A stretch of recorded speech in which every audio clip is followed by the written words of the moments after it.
Carmen, to you, this is a long question again. State-run colleges in Utah are partially subsidized by government dollars. Scholarships are available to all students who apply and meet specific criteria.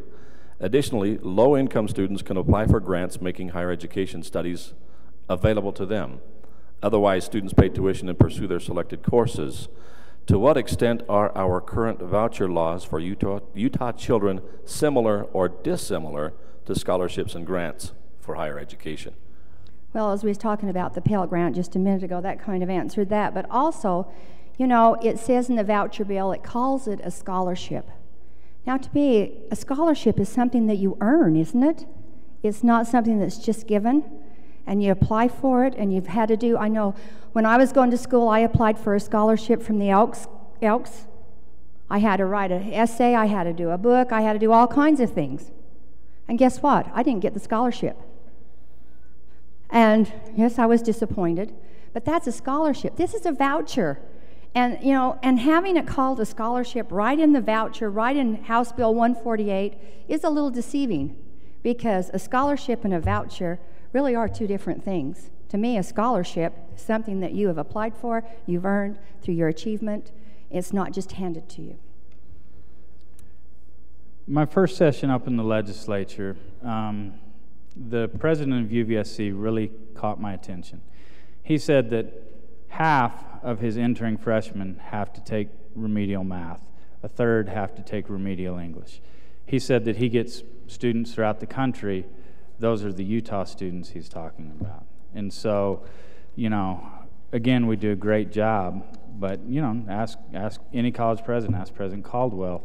These are facts. So it suggests we can do better. And that's what we continually try to do up in the legislature, is do a little better. This isn't an attack, it's just an attempt to do a little better.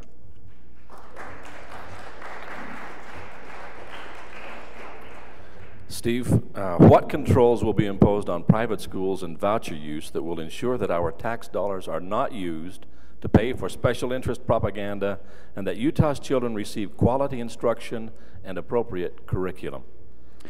I spent probably 4 or 5 minutes of my speech on that, so I would encourage you to look at the bill. That's lines 133 through 198. And you can go online, because they did not print the bill. They had the choice to put the bill, which was only 8 short pages in this for you to read. But they do have it online for you to go online to find. I have the bill. I have been online, and I cannot pull the bill up that is on this piece of paper. And I hope somebody else will be able to, because you really need to read House Bill 148, and it will answer a lot of the questions that are being asked up here. And I got to go back. What was the... Read that one more time, because I had an answer. What controls will be imposed on private schools and voucher use that will ensure that our tax dollars are not used to pay for special interest propaganda, and that Utah's children receive quality instruction and appropriate curriculum? Well, from what I read on the bill, there is nothing there. I feel like I've said before, and I'll say it again, Warren Jeffs could open a school, and he could teach your child. He could be a voucher school, and he could be eligible for it, and he could teach your child to have all women be obedient to their husbands. Now, I know some of you men would probably like that. But is that what we want our children to be taught? I really think that the way the bill is written, that is some of the schools that can open up to our children. And like I said before, there are some really good private schools. We are not here to fight private schools.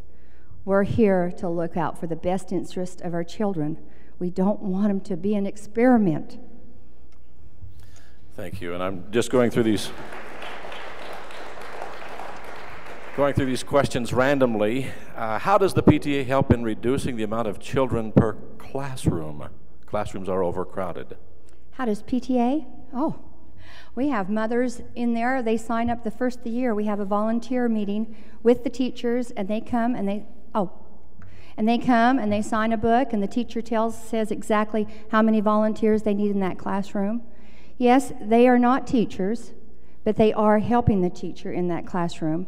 But I love the analogy of, you know, they said we're going to have so many more students in our school system in 12 years, you know, those students are also going to have parents, and those parents are also going to be building homes, and the economic development is still going to be going forward. We are going to build schools for whatever public schools need, no matter what. If we have vouchers or not, those public schools will be built. But the analogy that I gave, which I felt like it was quite, when Dave Clark asked me, how can we cut class sizes, I says, well, put another teacher in that classroom, and you've cut that class in half. Put a teacher in there that's just graduated and going into the teaching field. And if you could do that, look what a good start it would be for those kids, what a help it would be for the teacher in the classroom, what a help it would be for that wonderful new teacher who was so excited and knowing that she had help, or he or she had help to go forward.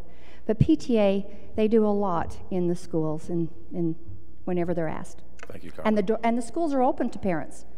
You know, parents feel like, you know, it's sad when parents think that they can't go into a school. We've got community councils. How many of you here are aware of the community councils? Parents are voted on, and there are more parents than there are administrators on that. And they can look at that school and see what that school needs, and I've got to stop. Thank you. Passion, PTA. Okay, since I have a captive audience, I can't resist this one. Let's talk about one thing we all can agree on, I would hope. Utah's gold mine, the gold mine we're sitting on, is volunteerism. Got news for you. Look at our demographics. It ain't money. It's volunteerism. And so this is something that I've been yakking about for years, but, you know, we haven't pulled it together. We could use volunteerism like no state has before. Get parents who have background checks, get them in those classrooms, predictable so the teachers can count on them, get the teachers trained to use them. Like Laura Hessen did such a great job at Sunset Elementary, it makes a huge difference. So let's talk about one thing we all can agree on. Let's get after that pretty soon. Thank you. Thank you, Steve.